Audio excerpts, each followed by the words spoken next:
మీ అందరికీ తెలుసు 13 నెలల క్రితం కూటమి ప్రభుత్వం అధికారంలోకి వచ్చింది. సుమారుగా 164 సీట్స్ నెల్లూరు నగర నియోజకవర్గంలో అయితే ఒక మంచి మెజారిటీతో నారాయణ గారిని గెలిపించడం కూడా జరిగింది.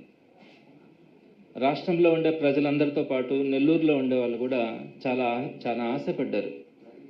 నారాయణ గారు ద్వారా మంచి జరుగుతుంది, ఒక మంచి ప్రజలు సామాన్యమైనటువంటి ప్రజలకు కానీ పేదలకు కానీ అభివృద్ధి విషయంలో కానీ అన్నింటిలో కూడా ఒక మంచి గుడ్ గవర్నెన్స్ వస్తుంది అని చెప్పి చాలామంది ఆశపడ్డారు. అయితే నేను 13 నెలలుగా చూస్తూ ఉన్నాను, చాలా సమస్యలు వస్తూ ఉన్నా కూడా చాలా ఓపికగానే ఉన్నాను. ఎందుకంటే రాజకీయాల్లోకి వచ్చిన తర్వాత ఓపిక ఓర్పు అన్నది అవసరం. చాలా పొరపాట్లు, చాలామంది ప్రజలు ఇబ్బంది పడుతూ ఉన్నారు, సామాన్య ప్రజలు ఇబ్బంది పడుతూ ఉన్నారు. వాటన్నిటిని నా దృష్టికి తీసుకొచ్చినప్పుడు కూడా నేను ఒకటే చెప్తా ఉండేవాడిని, కొంచెం రోజులు అవకాశం ఇద్దాం, సమయం ఇద్దాం, అంత మంచి జరుగుతుంది అని నేను అందరికీ కూడా చెప్తాను. ఈరోజు దాకా ఏ ఒక్కరిని కూడా రెచ్చగొట్టడం కానీ ఏ ఒక్కరిని కూడా పేరు పెట్టి విమర్శించడం కూడా నేను ఎప్పుడు చేయలేదు, భవిష్యత్తులో కూడా అలా చేయను. అయితే ఒకటి గుర్తుపెట్టుకోవాలి, ఎప్పుడు కూడా అధికారంలో ఉండేవాళ్ళు బాధ్యతగా తీసుకోవాలా, జవాబుదారీతనం ఉండాలి. అధికారంలో ఉండే వాళ్ళకి మాకు అధికారం వచ్చింది, మేము ఏమైనా చేయగలం, మేము చేసిందే రైట్ అనే పద్ధతిలో కనుక వాళ్ళు వెళ్తే ఆ ప్రజాస్వామ్యం ఎంత ఇబ్బంది పడుతుందో, సామాన్యులు ఎంత ఇబ్బంది పడతారో ఈరోజు మనం కళ్ళ ముందు చూస్తూ ఉన్నాం. అలానే ఒక నాయకుడు అనే వాళ్ళు ఎప్పుడు కూడా ఎలా ఉండాలా అంటే ప్రజల శ్రేయస్సును కోరుకునే వాళ్ళలాగా ఉండాలి. నేను చెప్పిందే వేదం, నేను చెప్పేదే న్యాయం అనే పద్ధతిలో కనుక నాయకుడు వెళ్తే అది రాచరికం అనిపిస్తుందే కానీ ప్రజాస్వామ్యం అనిపించదు. ప్రస్తుతం మన రాష్ట్రంలో కానీ అలానే మన నెల్లూరులో కానీ జరుగుతున్నటువంటి కొన్ని పరిణామాలు నేను మీ దృష్టికి తీసుకొని వస్తాను. ప్రధానంగా మన నెల్లూరు నగరంలో ఒక 5 ఇష్యూస్, ఇంపార్టెంట్ ఇష్యూస్ ఉన్నాయి. ఈరోజు నేను ఒక్క ఇష్యూని మాత్రం మీ దృష్టికి తీసుకొని వస్తా ఉన్నాను. దీనికోసం నేను 7 నెలల నుంచి ఎంత వర్క్ చేసినానో ఆ విషయాన్ని కూడా నేను మీ దృష్టికి తీసుకొని వస్తాను. ప్రధానంగా జాఫర్ సాహెబ్ కెనాల్, దీనికి సంబంధించినటువంటి రివిట్మెంట్ కానీ పక్కన ఉన్నటువంటి రోడ్డు విషయంలో కూడా వైఎస్ఆర్సీపీ గవర్నమెంట్లో చేసినటువంటి వర్క్ కానీ, ఆ తర్వాత వీళ్ళు అక్కడ స్ట్రీట్ వెండింగ్ ప్రాజెక్ట్ అనే దాన్ని ఒకదాన్ని తీసుకొని వచ్చింది గవర్నమెంట్ నారాయణ గారు వచ్చిన తర్వాత. అయితే ఈ స్ట్రీట్ వెండింగ్ ప్రాజెక్టు ద్వారా సుమారుగా 200 షాపుల్ని, బంకుల్ని రోడ్డు మీద పెట్టాలా అన్నది ఒక ఆలోచన చేస్తున్నారు. నేను ఈ పరంగా 2 పాయింట్స్ చెప్తాను. ఒకటి, దాన్ని డెవలప్మెంట్ అనాలనా లేకంటే సంక్షేమం అనాలనా. డెవలప్మెంట్కైనా నేను వ్యతిరేకం కాదు, నేను దాన్ని ప్రోత్సహిస్తాను కూడా. సంక్షేమమైన పేదల కళ్ళలో ఆనందం కనపడుతుందంటే మనం ఎంత దూరమైనా దిగాలా, ఎన్ని బాధలైనా పడాలా, వాళ్ళు సంతోషంగా ఉండాలా అని ఏ నాయకుడైనా ఏ రాజైనా కూడా కోరుకుంటాడు కూడా. సో అట్లా అది అభివృద్ధి అయినా సంక్షేమమైనా ఏదైనా కూడా తప్పకుండా వైఎస్ఆర్సీపీ తరఫున వారిని ప్రోత్సహించడం కానీ దీని మీద ఎలాంటి డిస్కరేజ్ చేయడం కూడా ఉండదు. అయితే ఇక్కడ నేను ఒక ప్రజాప్రతినిధిగా నాకు ఒక బాధ్యత ఉన్నప్పుడు ఒకవేళ ప్రజలకి కష్టం జరుగుతూ ఉందన్నా, ప్రజలకి ఇబ్బందులు కలుగుతూ ఉన్నాయన్నా, మాకు అధికారం లేదు కాబట్టి అధికారంలో ఉన్న వాళ్ళు అలాంటి తప్పులు చేస్తూ ఉన్నప్పుడు వారి దృష్టికి తీసుకెళ్లాల్సిన అవసరమైతే ఉంటుంది. కాబట్టి ఈ జాఫర్ సాహెబ్ కెనాల్ పక్కన జరుగుతున్నటువంటి స్ట్రీట్ వెండింగ్ ప్రాజెక్టులో జరుగుతున్నటువంటి అనేకమైనటువంటి ఇబ్బందుల్ని ప్రభుత్వం దృష్టికి తీసుకెళ్ళడానికి ప్రయత్నించాను. అదేవిధంగా హైకోర్టుకు తీసుకెళ్ళడానికి, అదేవిధంగా నేషనల్ గ్రీన్ ట్రిబ్యునల్ ఎన్జిటికి వేయడం కానీ వీటన్నిటి మీద కూడా వర్క్ చేయడం జరిగింది. నేను మరలా కూడా చెప్తున్నాను, అభివృద్ధికైనా పేద ప్రజల సంక్షేమంకైనా తప్పకుండా ముందుంటాం. వాళ్ళకి మంచి జరగాలి. కానీ ఇక్కడ జరుగుతున్నటువంటి ప్రాబ్లమ్స్ నేను ఏ విధంగా తీసుకెళ్ళాననే విషయాన్ని మీ దృష్టికి తీసుకొని వస్తాను. అలానే ఎలా చేస్తే పేద ప్రజలకి మంచి జరుగుతుంది అనే విషయాన్ని కూడా నేను మీ ద్వారా ప్రభుత్వానికి కూడా సలహా కూడా ఇవ్వడం జరుగుతుంది. ప్రధానంగా ఈ జాఫర్ సాహెబ్ కెనాల్కి వచ్చేటప్పటికి సుమారుగా లాస్ట్ గవర్నమెంట్ అంటే ఈ జాఫర్ సాహెబ్ కెనాల్ మీకు తెలుసు, పెన్నా నది నుంచి నెల్లూరు సిటీ నియోజకవర్గం మీదుగా 4 మండలాలకి ఈ జాఫర్ సాహెబ్ కెనాల్ అనేది ప్రవహిస్తూ ఉంది. ఎప్పుడు కూడా గతంలో అదంతా కూడా ఒక వేస్ట్ వాటర్ దాంట్లో కలిసిపోతా దాని మీద చెట్లు పుట్టలు వచ్చి ఆ ప్రాంతం అంతా కూడా ఇబ్బందికరంగా ఉన్నప్పుడు వైఎస్ఆర్సీపీ గవర్నమెంట్లో ఈ జాఫర్ సాహెబ్ కెనాల్కి 100 కోట్ల రూపాయలతో రివిట్మెంట్ చేయించడం కూడా జరిగింది. సో మీరందరూ కూడా ఇక్కడ చూడొచ్చు ఈ రివిట్మెంట్ వాల్ అన్నది ఈ కెనాల్కి ఈ విధంగా 1000 మీటర్ల పొడవున ఈ రివిట్మెంట్ వాల్ని జాఫర్ సాహెబ్ కెనాల్కి సంబంధించి చక్కగా ఈ రివిట్మెంట్ వాల్ని కూడా కన్స్ట్రక్ట్ చేయడం జరిగింది. ఈ జాఫర్ సాహెబ్ కెనాల్ కింద 43,000 ఎకరాల పారుదల ఉంది. ఈ కాలువ కింద 4 మండలాలలో నెల్లూరు రూరల్ కానీ, టీపీగూడూరు కానీ, ఇందుకూరుపేట కానీ, ముత్తుకూరు కానీ ఈ 4 మండలాలలో 43,000 ఎకరాలకి ఆ జాఫర్ సాహెబ్ కెనాల్ కింద పారుదల ఉంది. అలానే సిటీలో కూడా ఈ కాలువ మురికి కాలువ లాగా తయారు కాకుండా ఒక బ్యూటిఫికేషన్ తయారు చేయడానికి ఈ 100 కోట్లతో ఈ రివిట్మెంట్ పనులన్నింటినీ కూడా వైఎస్ఆర్సీపీ గవర్నమెంట్లో చేయించడం జరిగింది. అదేవిధంగా దానికి ముందు ఒక మంచి రోడ్డు కూడా 100 ఫీట్ రోడ్డుని మనము 20 కోట్ల రూపాయలతో తయారు చేసుకున్నాం. సో టోటల్గా ఈ రోడ్ అంతా కూడా 100 ఫీట్ రోడ్ అంటే మధ్యలో ఉన్నటువంటి డివైడర్తో సహా ఒక 100 ఫీట్ రోడ్డుని 20 crores మనం దాన్ని కూడా డెవలప్ చేసుకున్నాం. అంటే టోటల్గా 120 కోట్లతో అటు కెనాల్ రివిట్మెంట్ కానీ, తర్వాత వాకింగ్ ట్రాక్ కానీ, తర్వాత 2 పక్కల రోడ్ కానీ, మధ్యలో డివైడర్ కానీ, దాని మీద బ్యూటిఫికేషన్ కానీ, వీటన్నింటినీ కూడా 120 కోట్ల రూపాయలతో మనము ఆ ఏరియా అంతా కూడా బ్యూటిఫుల్గా తయారు చేయడానికి వైఎస్ఆర్సీపీ గవర్నమెంట్లో ప్రయత్నించడం జరిగింది. అయితే ఈ డెవలప్మెంట్లో ఈ జాఫర్ సాహెబ్ కెనాల్ దగ్గర రివిట్మెంట్ కట్టడం కానీ, ఈ రోడ్ ఎక్స్టెన్షన్ చేసేటప్పుడు చాలామంది పేదలు అక్కడ ఆ కాలువ కట్టు మీద ఉంటే వాళ్ళందరినీ కూడా మనము లేపాం. అంటే ఒక డెవలప్మెంట్ ఇక్కడ జరుగుతూ ఉంది. దీని కింద 4 మండలాలకు సంబంధించినటువంటి ట్రాన్స్పోర్టేషన్ కానీ ఇవన్నీ కూడా ఉన్నాయి అన్న ఉద్దేశంతో అక్కడ ఉన్నటువంటి పేదలందరినీ కూడా మనం ఆ రోజు ఒప్పించి వారు చేసిన త్యాగంతో ఈరోజు మనము ఆ రివిట్మెంట్ కానీ, ఆ రోడ్డు కానీ, ఆ బ్యూటిఫికేషన్ కానీ ఇవన్నీ కూడా సాధ్యమైందంటే సుమారుగా 100 మంది పేదలు అక్కడ ఇల్లు కట్టుకొని చిన్న చిన్న అంగళ్ళు పెట్టుకొని బతుకుతా ఉంటే వారందరినీ కూడా అక్కడి నుంచి షిఫ్ట్ చేయించి మళ్ళా కూడా చెప్తా ఉన్నాను, వారు చేసినటువంటి త్యాగంతోనే ఈరోజు మనం ఆ ఏరియాని ఆ విధంగా డెవలప్ చేసుకోగలిగినాం. అయితే సుమారుగా వైఎస్ఆర్సీపీ గవర్నమెంట్లో 80% వర్క్స్ అన్నీ కూడా మనం పూర్తి చేసినాం. 80% పనులు పూర్తయినాయి. ఇంకొక 20% వర్క్స్ ఉన్నాయి. టీడీపీ గవర్నమెంట్ అయితే వచ్చిన తర్వాత ఆ 20% మిగిలినటువంటి పనుల్ని తాకడానికి కూడా ఇష్టపడాల. అయితే ఇప్పుడు అక్కడ ఏదైతే షాపులు పెట్టాలనుకుంటున్నారో దానికి సంబంధించినటువంటి అడ్జసెంట్ పనులు చేయడానికి ప్రయత్నిస్తుందే కానీ టోటల్గా రివిట్మెంట్ కానీ ఆ కంప్లీట్ వర్క్ చేయాలన్న ఆలోచనతో ఈ 1 yearలో కూడా ఎలాంటి పనులు కూడా దాని గురించి ఆలోచించలే. ఆ తర్వాత వీళ్ళు ఏం చేస్తారంటే జీవో నెంబర్ 1005 అనేది ఒక జీవోని తీసుకొని వచ్చినారు. ఆ జీవో వల్ల ఈ ఈ ఈ కెనాల్ బండ్ మీద ఏదైతే ఈ కెనాల్ ఉందో ఈ కెనాల్ రివిట్మెంట్ పక్కన 200 షాపులు రోడ్డు పక్కన పెట్టడానికి ఈ గవర్నమెంట్ ఒక జీవోని తీసుకొని వచ్చింది. జీవో నెంబర్ 1005 తీసుకొని వచ్చింది. దీనికి సంబంధించి ఉన్నటువంటి సమస్యల్ని ఏ విధంగా దాని గురించి ముందుకెళ్ళినామనే విషయాన్ని నేను మీ దృష్టికి క్లుప్తంగా తీసుకొని వస్తాను. ప్రధానంగా మీరు ఒక విషయాన్ని చూడాలా, ఈ 200 షాపులు కనుక అక్కడ పెడితే ట్రాఫిక్ సమస్య విపరీతంగా పెరిగేదానికి అవకాశం ఉంటుంది. ఎందుకంటే టోటల్గా షాప్ ఉంది, ఆ షాపుకు ముందు మళ్ళీ కొంత ప్లేస్ని పెట్టినారు. ఆ ప్లేస్ అంతా కూడా కూర్చోవడానికంట. ఆ తర్వాత 18 అడుగులు రోడ్డు పెట్టారు. ఆ తర్వాత మళ్ళీ డివైడర్, ఆ తర్వాత మళ్ళీ 18 అడుగులు రోడ్డు కేటాయించారు. సో టోటల్గా ఇక్కడికి వచ్చిన వాళ్ళందరూ కూడా రోడ్డు మీదనే మనం పెట్టుకోవాలి. అంటే ఈ షాపులకు కనుక ఇక్కడ ఈ షాపులకు కనుక వస్తే ఇది కూర్చోవడానికి ఈ ప్లేస్ అంతా వదిలేరు. ఇది రోడ్డు 18 అడుగులు ఉంది. ఇంకా ఇక్కడికి వచ్చిన వాళ్ళు ఇక్కడ కూర్చుంటే ఈ షాప్కి వచ్చిన వాళ్ళందరూ కూడా బండ్లన్నీ ఇక్కడే పెట్టాల్సి వస్తుంది. ఇక్కడ పెట్టినప్పుడు ఈ రోడ్డు అంతా కూడా బ్లాక్ అయిపోతుంది.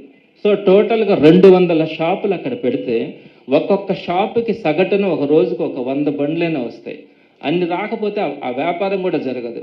అంటే సుమారుగా రోజుకి ఒక 20,000 పార్కింగ్ అంటే 2 వీలర్స్ కానీ 4 వీలర్స్ కానీ వీటన్నింటినీ కూడా రోడ్డు మీద పెట్టాల్సిన పరిస్థితి అయితే ఉంటుంది. ఆ విధంగా ఆ రోడ్డు మీద మొత్తం పార్కింగ్కి ఉన్నటువంటి 18 అడుగుల రోడ్డు, ఈ 18 అడుగుల రోడ్డు టోటల్గా కనుక ఇక్కడ కనుక పెట్టేస్తే ట్రాఫిక్ మొత్తం బ్లాక్ అయిపోయి దాని కింద సుమారుగా 4 మండలాలకి రోజుకి 15,000 బస్సులు కానీ లారీలు కానీ ఆ రోడ్డు మీద పోతూ ఉంటాయన్నది ఒక అంచనా. అవన్నీ కూడా ఇబ్బంది పడే పరిస్థితి ఉంటుంది. ఏ ఉద్దేశంతో అయితే, ఎంతమంది త్యాగంతో అయితే మనకు అదంతా ఏర్పడిందో, ఇన్ని కోట్ల రూపాయలు పెట్టి ఏదైతే అక్కడ డెవలప్ చేస్తున్నామో ఆ ట్రాఫిక్ సమస్య విపరీతంగా అక్కడ పెరిగి, అక్కడ చూస్తే సర్వీస్ రోడ్డు లేదు, పార్కింగ్ సపరేట్ ప్లేస్ ఏమీ ఏర్పాటు చేయాల. సో ఈ కారణాల వల్ల మొత్తం ట్రాఫిక్కి ఇబ్బంది కలిగే పరిస్థితి ఉంటుంది. అదేవిధంగా కాలువలో అంటే టోటల్గా ఇక్కడ చూడండి, ఇక్కడ షాప్స్ పెట్టిన తర్వాత ఆ పైన అంతా కూడా కూర్చొని తినడానికి పెట్టారు. వచ్చి దీంట్లో ఈ కాలువలో అంతా కూడా డస్ట్ వేస్తారు. అక్కడ తిన్నాటివి తాగినాటివి అన్నీ కూడా ఇక్కడ దీంట్లోకి అక్కడి నుంచి ఇసిరేసి దీంట్లోకి కాలువలో వేస్తారు.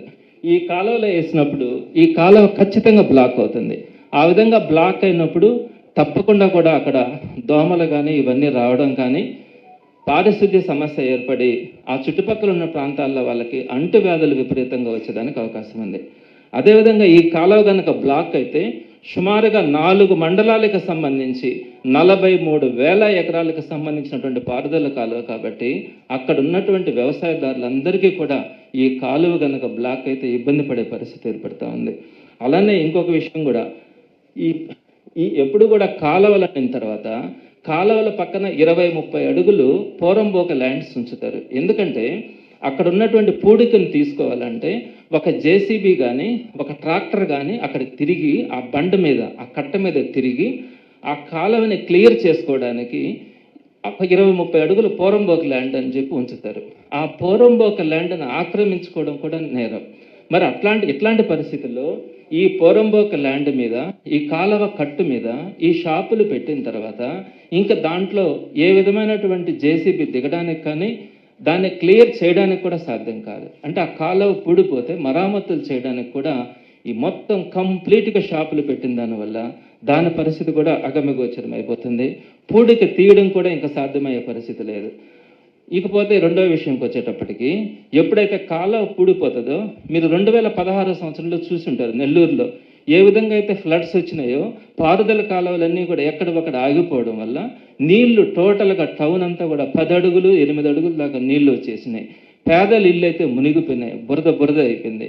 సో ఇప్పుడు ఎప్పుడైతే ఈ కాలువ పూడిపోతుందో టోటల్గా పెన్నాలో నుంచి వచ్చేటువంటి ఫ్లడ్ అంతా కూడా ఓవర్ఫ్లో అయ్యి ఆ చుట్టుపక్కల ఉన్న ప్రాంతాలన్నీ కూడా ముప్పు ఏర్పడేదానికి అవకాశం ఉంటుంది. మీరు ఒకసారి చూడండి, ఖచ్చితంగా ఇక్కడ కూర్చున్నటువంటి వాళ్ళు తినిందంతా కూడా ఇక్కడ వేసేయాలి. సో ఇక్కడ ఉన్నటువంటి వేస్టేజ్ని కూడా ఇక్కడ పెట్టాలి. సో ఇలాంటి పరిస్థితిలో ఇది కనుక పూడిపోతే సో టోటల్గా ఫ్లడ్ ఎఫెక్టెడ్ ఏరియా కూడా ఏర్పడుతుంది. అదేవిధంగా ఎప్పుడు కూడా ఈ రోడ్ ఏర్పడిన తర్వాత వయసులో పెద్దవాళ్ళు కానీ ఏదన్నా చిన్నపిల్లకాయలు కానీ పక్కన వెళ్ళడానికి ఒక వాకింగ్ ట్రాక్ని ఏర్పాటు చేస్తాం.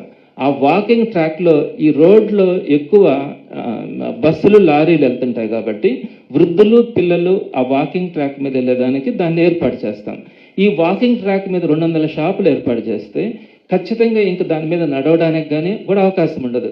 ఒక వాకింగ్ ట్రాక్ కోసం దాన్ని ఏర్పాటు చేస్తే 200 షాపులు దాని మీద తీసుకొని వస్తే 200 టన్నుల బరువు పెడితే కూడా అది కూడా సేఫ్టీ పరంగా కూడా అంత కరెక్ట్ కాదు. సో ఇట్లా ఆ రోడ్డు కూడా బ్లాక్ చేసే అవకాశం ఉంది. నేను ఇంకొక పాయింట్ కూడా ఇక్కడ చెప్తా ఉన్నాను. ఈ ఏదైతే వాళ్ళు జీవో తీసుకొచ్చినారో 1005 జీవో తీసుకొని వచ్చి 200 మందికి ఇవ్వాలనుకుంటున్నారో దానికి నేను వ్యతిరేకం కాదు. కాకపోతే ఈ ప్లేస్లో పెట్టడం కరెక్ట్ కాదు. ఏ మంచి ఉద్దేశంతో అయితే దీన్ని ఏర్పాటు చేసినామో ఇక్కడ పెట్టడం కరెక్ట్ కాదు. వాళ్ళకి కూడా షాపులు జరిగే పరిస్థితి ఉండదు. ఎందుకు జరగదో కూడా నేను మీకు కొంచెం వివరిస్తాను. ఈ జీవో ద్వారా ఏం చెప్పినారు వాళ్ళు, 8 కోట్ల రూపాయలు గవర్నమెంట్ డబ్బుల్ని ఖర్చు పెట్టి ఈ 200 షాపుల్ని ఏర్పాటు చేస్తా ఉన్నారు. సో ఇక్కడ నేనేం చెప్తానంటే సుమారుగా ఈ స్ట్రీట్ వెండింగ్ ప్రాజెక్ట్ అని దీనికి పేరు పెట్టినారు. ఎప్పుడు కూడా ఈ స్ట్రీట్ వెండింగ్ ప్రాజెక్ట్స్ ఎక్కడ పెడతారంటే 2 రకాల ట్రాఫిక్స్ ఉంటాయండి. జనరల్గా ఎప్పుడు కూడా ట్రాఫిక్ అంటే ఫుట్ ట్రాఫిక్ అంటే పాదాచారులు ఎక్కువగా తిరిగేటువంటి ప్రాంతాన్ని ఫుట్ ట్రాఫిక్ ఏరియా అంటాం. అలా కాకుండా మామూలు ట్రాఫిక్ అంటే బస్సులు కానీ లారీలు కానీ అదేవిధంగా 2 వీలర్స్ కానీ ఎక్కువగా తిరిగే వాటిల్ని అది మామూలు ట్రాఫిక్ ఏరియా అంటాం. సో ఎప్పుడు కూడా ఇలాంటి స్ట్రీట్ వెండింగ్ ప్రాజెక్ట్స్ అన్నీ కూడా ఎక్కడ పెట్టాలా అంటే ఫుడ్ ట్రాఫిక్ ఎక్కువగా ఉండే ఏరియాస్లో పెట్టుకుంటారు. ఫుడ్ ట్రాఫిక్ ఏరియాలు అంటే ఆర్టీసీ బస్ స్టాండ్కి సమీపంలో కానీ, రైల్వే స్టేషన్ సమీపంలో కానీ, పార్కుల సమీపంలో మనకు చాలా పార్కులు డెవలప్ అవుతున్నాయి. పార్కులు కానీ, సినిమా థియేటర్ల దగ్గరగా ఉండే దగ్గరలో కానీ, మాల్స్కి దగ్గరలో కానీ, ఇలాంటి వాటిల్ని ఎక్కువ ఫుడ్ ట్రాఫిక్ ఉంటుంది అని అంటాం. ఫుడ్ ట్రాఫిక్ ఎక్కువగా ఉండే దగ్గరలో కనుక ఇలాంటి ప్రాజెక్ట్స్ని కనుక పెట్టగలిగితే ఆ పెట్టుకున్నటువంటి షాప్స్కి కూడా బిజినెస్ జరిగేదానికి అవకాశం ఉంటుంది. అలా కాకుండా ఏదైతే ఇప్పుడు మనం ఈ డీవియేషన్స్ అన్నీ ఒకవైపు, ఇప్పుడు మనం ఏదైతే డిస్కస్ చేసినామో ఇవన్నీ ఒకవైపు, ఇక్కడ తీసుకొని వచ్చి రోడ్డు పక్కన ఇక్కడ హెవీ ట్రాఫిక్ అంటే బస్సులు కానీ, లారీలు కానీ, టూ వీలర్స్ కానీ ఒక్క నిమిషం కూడా అక్కడ ఆగే పరిస్థితి ఉండదు. అలాంటి ట్రాఫిక్ ఉండే ప్రాంతంలో ఇలా 200 షాపుల్ని ఒకే దగ్గర పెట్టడం వల్ల అటు ఆ షాపులు మారుమూల ప్రాంతం, అది కూడా ఒక కార్నర్ నెల్లూరులో జరిగేదానికి అవకాశం ఉండదు. ఆల్మోస్ట్ అన్నీ కూడా ఫుడ్ కోర్ట్సే. ఎంతమంది అని వెళ్ళి తింటారండి అక్కడికి వెళ్ళి? ఏమన్నా అర్థం ఉందా? కొంచెమైనా ఆలోచిస్తూ ఉన్నారా? సో ఇట్లాంటి ప్లేసెస్లో పెట్టడం కరెక్ట్ కాదని మాత్రం తెలియజేస్తా ఉన్నాం. అదేవిధంగా మీకు నిజంగా చిత్తశుద్ధి ఉండి పేదలకు ఇవ్వాలా అనుకుంటే నగరం మొత్తం తీసుకోండి, ఒక 8 భాగాలలో ఒక్కొక్క దగ్గర 50 షాపులు పెట్టండి. ఆ 50 షాపులకు సంబంధించి మీరు ప్రొవిజన్స్ అన్నీ వాళ్ళకి కావాల్సినటువంటి ప్రతిదీ ఇవ్వండి. అలానే అక్కడ కూడా ఒక 50 షాపులు కావాలనుకున్నా కూడా పెట్టండి. అక్కడక్కడ ఆ 50 షాపుల్లో కూడా ఎవరికి ప్రయారిటీ ఇవ్వాలంటే మీరు ఒకసారి ఆలోచించండి. అక్కడ ఎవరైతే నిర్వాసితులు ఉన్నారో వాళ్ళని అక్కడి నుంచి మనం లిఫ్ట్ చేసినాం, వాళ్ళకి ఈ రోజు దాకా కూడా ఏ విధమైనటువంటి కాంపెన్సేషన్ ఇవ్వాల. పాపం వాళ్ళు రోడ్డు మీద ఉన్నారు. ఆ 50 మందికి అక్కడ కనుక వాళ్ళకి ఇచ్చి ఇంకొక 50 మందిని చొప్పున నెల్లూరు కార్పొరేషన్ మొత్తం మీద అక్కడక్కడ కూడా ఇట్లాంటివి కనుక డెవలప్ చేస్తే వ్యాపారాలు జరుగుతాయి, చూడడానికి కూడా అందంగా ఉంటుంది, అవసరానికి కూడా ఎవరికైనా ఏదైనా కావాలనుకున్నా కూడా అది బాగుండే అవకాశం ఉంటుంది. అంతేగాని తీసుకొచ్చి మొత్తం మీద ఆ ఏరియానంతా కరప్ట్ చేయడం కానీ, పెట్టుకున్న వాళ్ళకి ఎట్లాంటి బిజినెస్ జరగకుండా చేయడం అంటే ఇది ఆలోచించకుండా మీకు అధికారం ఉందని, మీ చేతుల అధికారం ఉందని, మేము ఏం చెప్తే అది జరుగుతుందని మీరు తీసుకుంటున్నటువంటి నిర్ణయాల వల్ల, ఇలాంటి అనేక నిర్ణయాల వల్ల ఈరోజు నెల్లూరు ఇబ్బంది పడుతూ ఉందన్నది వాస్తవం. నేను ఆ ఇబ్బందులను కూడా నేను మీ దృష్టికి తీసుకొని వస్తాను. అదేవిధంగా నేను ఇంకొక పాయింట్ కూడా చెప్తా ఉన్నాను. మీకు ఒకవేళ ఇది కరెక్టే అని అనిపిస్తుంది, ఇది ఈ విధంగా చేయడం కూడా మీకు కరెక్ట్ అని అనిపిస్తే ఒక శాంపుల్ తీసుకోండి. మీకు చాలామంది స్టాటిస్టిక్స్ కదా, మీరు ఆ సార్ కూడా నారాయణ గారు కూడా ఒక స్టాటిస్టిక్స్ లెక్చరర్. ఒక శాంపుల్ తీసుకోండి, కొంతమందిని అక్కడ సెలెక్ట్ చేసి ఇది కరెక్టా, మనం చేస్తున్నటువంటిది ఈ విధంగా కరెక్టా అని అడగండి. ఆ ప్రాంతమే కాదు, దానికి కింద 4 మండలాలలో కూడా ఉన్నారు, అక్కడ కూడా మీరు శాంపిల్స్ తీసుకునే పని తీసుకోండి. ప్రతి ఒక్కరు కూడా ఈరోజు బాధపడుతూ ఉన్నారు. ఏంటండి, రోడ్డు డెవలప్ అయితే ఆ రోడ్డు మీద తీసుకొని వచ్చి ఈ విధంగా షాపులు పెట్టేస్తే ఎట్లా జరుగుతాయి? టోటల్గా షాపుకి 18 అడుగులు కేటాయించారు. ఆ 18 అడుగుల నుంచి ఇంకొక 18 అడుగులు వాళ్ళు కూర్చోవడానికి, వాళ్ళకి సంబంధించిన వస్తువులు పెట్టుకోవడానికి పెట్టారు. దాని తర్వాత 18 అడుగులు మాత్రమే రోడ్డు ఉంది, మళ్ళీ డివైడరు, మళ్ళీ అటుపక్క 20 అడుగులు రోడ్డు పెట్టారు. సో టోటల్గా ఈ వచ్చిన వాళ్ళంతా కూడా రోడ్డు మీద పెట్టి రావాలి. దేనికి పనికొస్తుంది ఆ రోడ్డు? ఏ విధంగా కింద ఉన్నటువంటి 4 మండలాలకు కానీ, ఆ ప్రాంతంలో ఉండడానికి కానీ ఏ విధంగా సౌకర్యంగా ఉంటుంది? మనుషులైనా తిరగలరా ఆ ప్రాంతంలో? చుట్టుపక్కల ఉండే వాళ్ళంతా కూడా ఆ విధంగా షాపులు పెట్టి పైన బార్ కౌంటర్స్ లాగా పైన అన్ని పెట్టేస్తే ఏ విధంగా ఆ ఏరియా డెవలప్ అవుతుంది, ఏ విధంగా ఆ ఏరియా బాగుపడుతుంది అన్నది మీరు ఒక్కసారి ఆలోచించుకోవాలి. మీకు ఎవరిచ్చినారండి అధికారం? ఈ విధంగా కనీసం ప్రజల అభిప్రాయాలు కానీ, ప్రజల మనోగతాలు కానీ తెలుసుకోకుండా రాజ్యంగా చేయడానికి మీకు ఎవరిచ్చినారు ఈ అవకాశం? ఇంకొక విషయం కూడా నేను తెలియజేస్తా ఉన్నాను. దీని వెనుక ఒక మంచి ఉద్దేశం లేదు, పేద ప్రజలకు ఇవ్వాలా అన్నది కాదు. నేను ఈరోజు మాట్లాడుతున్నది వాస్తవం మాట్లాడుతూ ఉన్నాను. ఎందుకంటున్నానంటే ఆ 200 షాపులు కూడా ఎవరైతే టీడీపీ ప్రభుత్వంలో నెల్లూరు నగర నియోజకవర్గంలో మహిళా శక్తి అని పనిచేసినారో వాళ్ళందరి కోసం ఆ 200 మందికి అక్కడ ఎంప్లాయ్మెంట్ అంగళ్ళు ఇవ్వాలన్న ఉద్దేశంతో వాళ్ళ దగ్గర ఉన్నటువంటి ఎంప్లాయీస్ 200 మందికి ఎంప్లాయ్మెంట్ కల్పించడానికి ఇచ్చినారే కానీ ఎక్కడా కూడా దీంట్లో పారదర్శకంగా నేను అప్లై చేయించినానండి, చూద్దాం అసలు వీళ్ళ ఆలోచన ఏంటో చూద్దామని చెప్పి నేను ఒక 300 మందికి అప్లై చేయించినాను. అప్లై చేసేటప్పుడు అధికారులు ఇచ్చినటువంటి రికార్డు కూడా నా దగ్గర ఉంది. వాళ్ళు మాట్లాడింది ఏంటంటే ఇవన్నీ మీకు ఎవరికి రావు, ఆల్రెడీ నారాయణ సార్ అందరికి ఫిక్స్ చేసేస్తున్నారు, వాళ్ళకే వస్తాయని చెప్పినారు. ఎవరు ఏంటిది? మీరు కావాలంటే మీకు ఉన్నాయి కదా సంస్థలు ఉన్నాయి, వ్యవస్థలు ఉన్నాయి, వాటిల్లో ఇచ్చుకోండి ఉద్యోగాలు. పబ్లిక్కి సంబంధించినటువంటి ప్రాపర్టీస్, పబ్లిక్కి ఉపయోగపడాల్సినటువంటి ప్రాపర్టీస్ని ఎవరు మనకు అధికారం ఇచ్చినారు? ఏ విధంగా దాన్ని మనం దుర్వినియోగం చేస్తా ఉన్నాం? మన వాళ్ళ కోసం, నా దగ్గర ఉండే వాళ్ళ కోసం, నేను ప్రజాస్వామ్యంలో నాకు ఒక అవకాశం ఇచ్చినారని చెప్పి ఈరోజు నేను దాన్ని దుర్వినియోగం చేస్తే ఇది మంచి పద్ధతి అని అడుగుతా ఉన్నాను. దీనికి సంబంధించి నేను ఏ విధంగా ఈ ఈ గడిచిన 7 నెలలుగా నేను ఏ విధంగా వెళ్ళినాను అన్నది నేను మీ దృష్టికి తీసుకొని వస్తాను. మొట్టమొదటిగా డిసెంబర్ 11వ తారీఖున ఒక పత్రికా ప్రకటన ఇచ్చినారు, చిన్నది, ఎక్కడ కూడా కనపడకుండా. వారం రోజుల లోపల అప్లై చేసుకోండి, మేము 200 షాపులు ఇస్తామని చెప్పినారు. అయినా కూడా నేను ఆ రోజు దీనికి సంబంధించి పంపించినాను. వాళ్ళు చెప్పినటువంటి మాటలు కూడా నా దగ్గర ఉన్నాయి. దీనికి సంబంధించి నేను వెంటనే వాళ్ళు 20/12/2024న జీవో ఇచ్చినారు. అంటే జీవో తీసుకొని వచ్చి ఎవరు అడ్డం రాకుండా దాని మీద పెట్టాలని చెప్పి అనుకున్నారు. ఈ పద్ధతి బాగలేదని వెంటనే అక్కడ కొన్ని షాప్స్ పెడితే నేను వాటిని చూడడం కానీ అక్కడ పరిస్థితిని అంతా చూసిన తర్వాత ఇది సరైనటువంటి పద్ధతి కాదని చెప్పి డిసెంబర్ 26వ తారీఖున నేను హైకోర్టుకి వెళ్ళాను.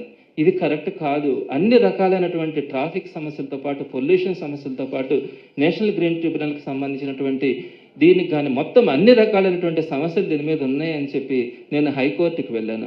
ఆ తర్వాత హైకోర్టు కూడా వాయిదాలు పడతా ఉంటే జనవరి 22వ తారీఖున కలెక్టర్తో పాటు 6 మందికి నేను స్వయంగా వెళ్ళి లెటర్స్ ఇచ్చాను. సార్ దీనివల్ల ఈ సమస్యలు వస్తాయని చెప్పి జనవరిలో చెప్పినాను. అప్పటికి కూడా నాకేం రెస్పాన్స్ రాకుండా వాళ్ళు వెంటనే జనవరి ఎండింగ్ లోపల 200 షాపులు ఇవ్వాలనుకున్నారు. నేను అప్పుడు వెంటనే నేషనల్ గ్రీన్ ట్రిబ్యునల్కి ఫిబ్రవరి 19వ తారీఖున ఉన్నటువంటి సమస్యలన్నింటినీ కూడా తీసుకుని వెళ్ళడం జరిగింది. దీంట్లో నేను 6 మెంబర్స్ని రెస్పాండెంట్స్గా పెట్టాను. ఒకటి ఆంధ్రప్రదేశ్ గవర్నమెంట్ కానీ, అలానే మిషన్ డైరెక్టర్ మెప్మా కానీ, అలానే డిస్ట్రిక్ట్ కలెక్టర్ని, కమిషనర్ని, ఎన్విరాన్మెంటల్ ఇంజనీర్ని, అలానే సూపరింటెండెంట్ ఇంజనీర్ని, ప్రాజెక్ట్ డైరెక్టర్ మెప్మాని, ఈ 9 మందిని కూడా పార్టీలుగా చేర్చి నేషనల్ గ్రీన్ ట్రిబ్యునల్కి వెళ్ళాను. వెళ్ళిన తర్వాత వాళ్ళు వెంటనే ఏప్రిల్ 4వ తారీఖున ఒక రెస్పాన్స్ ఇచ్చినారు. కమిషనర్ ఏమో 8వ తారీఖు ఏప్రిల్న ఒక రెస్పాన్స్ ఇచ్చినారు. కలెక్టర్ గారు మే 16వ తేదీన ఒక రెస్పాన్స్ ఇచ్చినారు. ఈ రెస్పాన్స్ ఇచ్చిన దాంట్లో ఏంటంటే నేషనల్ గ్రీన్ ట్రిబ్యునల్కి నేను వెళ్ళంగానే వాళ్ళు కలెక్టర్ గారు ఏం చేసినారంటే మార్చి 10వ తారీఖున ఒక జాయింట్ కమిటీ అనే దాన్ని వేశారు. అంటే దీనివల్ల వచ్చే నష్టాలు ఏంటి పరిశీలించండి అని. ఈ కమిటీలో నెల్లూరు మున్సిపల్ కమిషనర్ని కన్వీనర్గా పెట్టినారు. FSO, superintendent engineer irrigation, environmental engineer APPCB, project director MEPMA, ఈ 5 మందితో ఒక కమిటీ వేసినారు. ఈ కమిటీ వాళ్ళకి 25/3/2025న ఒక రిపోర్ట్ ఇచ్చింది. ఈ రిపోర్ట్లో వాళ్ళు ఏం చెప్పినారంటే దీంట్లో సమస్యలు ఉన్నాయని వాళ్ళు గుర్తించడం కూడా జరిగింది. ఏ విధంగా అంటే టోటల్గా వీళ్ళు ఏదైతే ఈ ఫుడ్ స్టాల్స్ ఏర్పడతాయో ఈ ఫుడ్ స్టాల్స్ ఏర్పడినప్పుడు అక్కడ ఈ డ్రైనేజ్ వాటర్ అంతా కూడా వస్తుంది. ఈ డ్రైనేజ్ వాటర్ అక్కడ ఇబ్బంది కలిగించే పరిస్థితి ఉంటుందని చెప్పి ఆ రిపోర్ట్లో కూడా పెట్టడం జరిగింది. అయితే దానికి సంబంధించి కమిషనర్ ఏమన్నాడంటే ఇక్కడ ఉన్నటువంటి ఈ 200 షాపులకు సంబంధించినటువంటి డ్రైనేజ్ వాటర్ని అండర్ గ్రౌండ్ డ్రైనేజ్ ద్వారా అల్లీపురం అంటే 13 కిలోమీటర్ల దూరంలో అండర్ గ్రౌండ్ డ్రైనేజ్ ద్వారా మేము తీసుకెళ్ళి అక్కడ ఆ అండర్ గ్రౌండ్ డ్రైనేజ్ ద్వారా వచ్చినటువంటి వేస్ట్ వాటర్ని ప్యూరిఫై కూడా చేస్తామని చెప్పి ఒకటి చెప్పడం జరిగింది. అదేవిధంగా ఇక్కడ ఈ కెనాల్ పక్కన కూర్చొని మనుషులు పడిపోవడానికి కానీ మొత్తం వేస్టేజ్ చేయడానికి కానీ జరుగుతుందంటే దాన్ని కూడా యాక్సెప్ట్ చేసి కనీసం అక్కడ 6 ఫీట్ మెష్ ఒకటి కట్టాలా అని చెప్పి చెప్పడం కూడా జరిగింది. 6 ఫీట్ మెష్ కూడా చాలదు, ఎందుకంటే ఆ పైన కూర్చున్న వాళ్ళు మొత్తం దాంట్లో వేసేస్తే అది కంప్లీట్గా అది పొల్యూట్ అయ్యేదానికి అవకాశం ఉంటుంది. ఇలా వాళ్ళు కొన్ని రిపోర్ట్స్ ఇచ్చినారు. ఆ రిపోర్ట్స్ ఇస్తే ఇవన్నీ కూడా క్లియర్ చేయాలా అని చెప్పి ఆ 6 మెంబర్స్ కమిటీ ఒక రిపోర్ట్ ఇచ్చింది. ఆ రిపోర్ట్ కూడా వీళ్ళు నేషనల్ గ్రీన్ ట్రిబ్యునల్కి సబ్మిట్ చేసింది. వీటన్నిటి మీద నేషనల్ గ్రీన్ ట్రిబ్యునల్తో మేమేం చెప్పినామంటే ఒకవేళ వాళ్ళు ఇవన్నీ కనుక ఫుల్ఫిల్ చేస్తే ఎలాంటి అభ్యంతరం లేదు మాకు వాళ్ళు పెట్టుకోవడానికి అని చెప్పిన తర్వాత నేషనల్ గ్రీన్ ట్రిబ్యునల్ ఒక ఆర్డర్ ఇచ్చింది. దీనికంటే ముందు కొంతమందిని ఇంప్లీట్ కూడా చేయించారు గవర్నమెంట్ వాళ్ళు 35న. సరే, ఎట్టకేలకు నేషనల్ గ్రీన్ ట్రిబ్యునల్ ఒక ఆర్డర్ అయితే పాస్ చేసింది.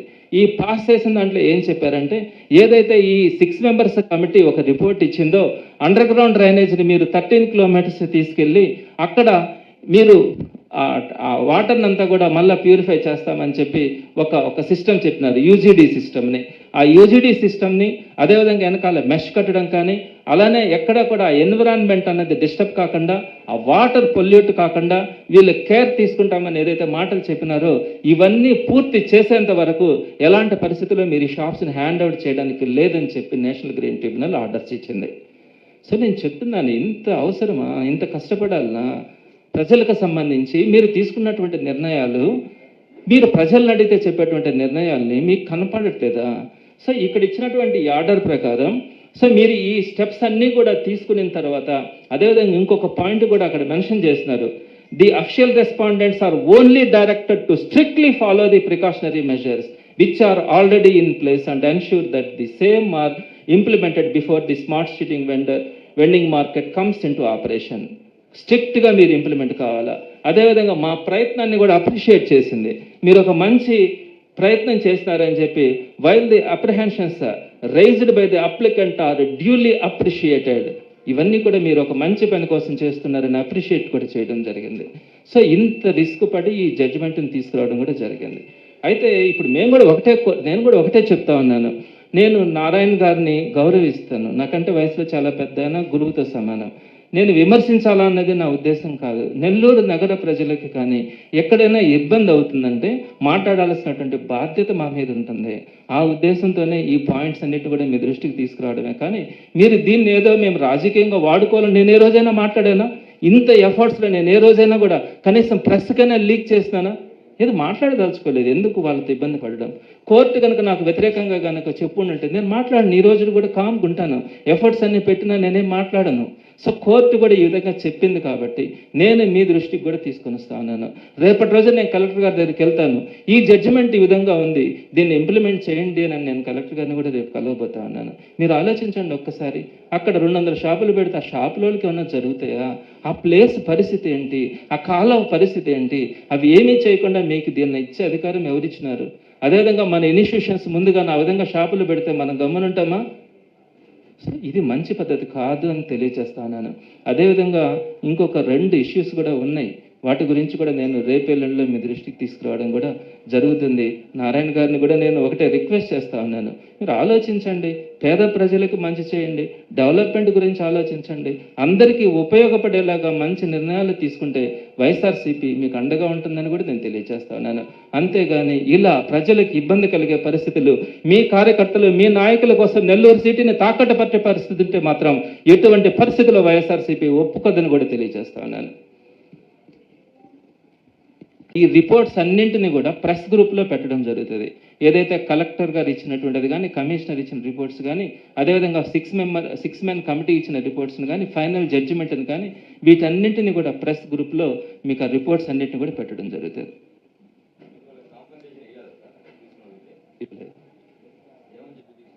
అది నాకు మొన్న వచ్చారు వాళ్ళు, అడిగితే మాకు ఎలాంటి కాంపెన్సేషన్ ఇవ్వలేదు సార్ అని చెప్పినారు. ఇస్తారన్నారు కానీ ఇవ్వలేదు అని అన్నారు. రాలేదని చెప్పారు. సరే వాళ్ళని తీసుకొని కూడా నేను వెళ్ళాను. వాళ్ళకైనా కొంచెం న్యాయం చేయండి, ఇవ్వాలనుకుంటే వాళ్ళకి ఇవ్వండి అంటే ఎవరు పట్టించుకుంటారు? అది ప్రజాస్వామ్యం మనకు ఉండేటువంటి విలువ. కనీసం ఒక పేదవాడు మాట్లాడితే ఆ రోజు అక్కడ బ్రహ్మశాల గుంట దగ్గర కూడా నెట్ట నిలువున రాత్రికి రాత్రి ఎత్తేయాలనుకుంటే పోయి అడ్డంగా పడుకుంటే తప్ప వాళ్ళకి అక్కడ న్యాయం జరగలేదు. సో ఇది ఆలోచించాలా. ప్రజాస్వామ్యంలో ప్రతిపక్షంలో పనిచేస్తే ప్రజల విలువ తెలుస్తుంది, కార్యకర్త మనసు తెలుస్తుంది. ఈరోజు ప్రతిపక్షంలో ఉన్నాము, మేము తిరుగుతూ ఉన్నాము, ప్రజల మధ్యలో ఉన్నాము, వాళ్ళ బాధలు తెలుస్తూ ఉన్నాయి. కాబట్టి మేము ఈరోజు ప్రజాస్వామ్యంలో ప్రతిపక్షంగా అధికార పక్షానికి వినయపూర్వకంగానే తెలియచేస్తూ ఉన్నాం. వినకపోతే అప్పుడు మళ్ళా ఎలా చేయాలా అన్నది మాత్రం కార్యాచరణ తీసుకుంటాం.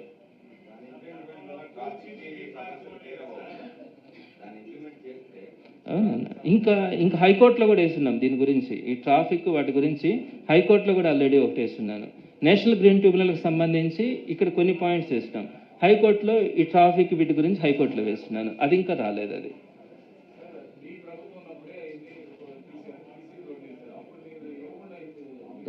అది ఇవ్వకూడదన్న. అది అట్లా అంటే దాన్ని వాకింగ్ ట్రాక్గానే ఉంచుకోవాలి. అది కాంపెన్సేషన్. అదే నాకు అర్థం కాలేదు. అప్పుడు ఇస్తామని చెప్పినారు, మాకు అది ఫుల్ఫిల్ కాలేదని వాళ్ళు అంటున్నారు. సో కాకపోతే కొంచెం కుడేయడంగానైనా చేయాలని మన ప్రభుత్వం ఉండింది. వాళ్ళ ప్రభుత్వం ప్రజలు ఎప్పుడూ కూడా నమ్ముతారు ప్రభుత్వాన్ని. ఒకవేళ మిస్ అయిన వాళ్ళకి ఎవరికైనా ఉంటే ఇవ్వగలగాలి. అది కానీ ప్రజల ప్రభుత్వం అంటే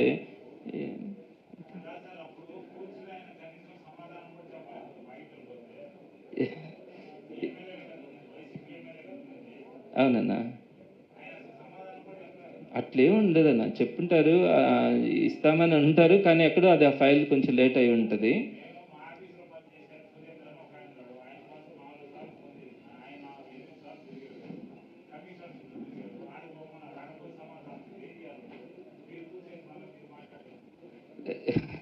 లేదు అది అట్లా ఇప్పుడు ఒకటి అర ఒక మంచి వర్క్ చేస్తా ఉన్నాం, ఒకటి అర కొంచెం ఇబ్బందులు ఉంటాయి. వాళ్ళందరికీ కూడా ఈ రోజు కాకుండా రేపటికైనా కూడా దాన్ని ఫుల్ఫిల్ చేయాలి. ఆ ఒకటిద్దరి కోసం టోటల్ ప్రాజెక్ట్ ఆపేయలేరు కదనా. సో డెఫినెట్గా వాళ్ళకి మంచి జరగడానికి ఇప్పుడు కూడా ప్రయత్నిద్దామన్న, దాంట్లో ఏం డౌట్ ఏం లేదు. డెఫినెట్గా నేను ఫస్ట్ వెళ్ళింది కమిషనర్ దగ్గరికి కానీ కలెక్టర్ గారికి లెటర్ పెట్టింది వాళ్ళకి న్యాయం చేయండి అనే చెప్పింది కూడా. వాళ్ళకు ముందు ఆ 50 సుమారుగా 100 మంది ఉన్నారు, ఆ 100 మందికి న్యాయం చేయండి అని చెప్పి నేను కలెక్టర్ గారిని కూడా కలిసినాను. డెఫినెట్గా నన్ను ఇస్తే వాళ్ళకే ఇవ్వాలా, అది ఆడ ఒక 50 నుంచి ఒక 100 లోపల పెట్టొచ్చాము, అక్కడక్కడ పెడితే ఒకే దగ్గర కాకుండా పెడితే అటువంటి పెట్టినప్పుడు అక్కడుండే వాళ్ళకే ఇవ్వాలా అన్నది మనం మనం తప్పకుండా మాట్లాడాలా. అవసరం ఉంది, వాళ్ళ త్యాగం లేకుంటే ఈరోజు అది రాదన్నది అందరి అభిప్రాయం కూడా. ఇంకేదన్నా ఉన్నాయా? రేపు ఇంకొక మంచి టాపిక్ మీద పెడతాను.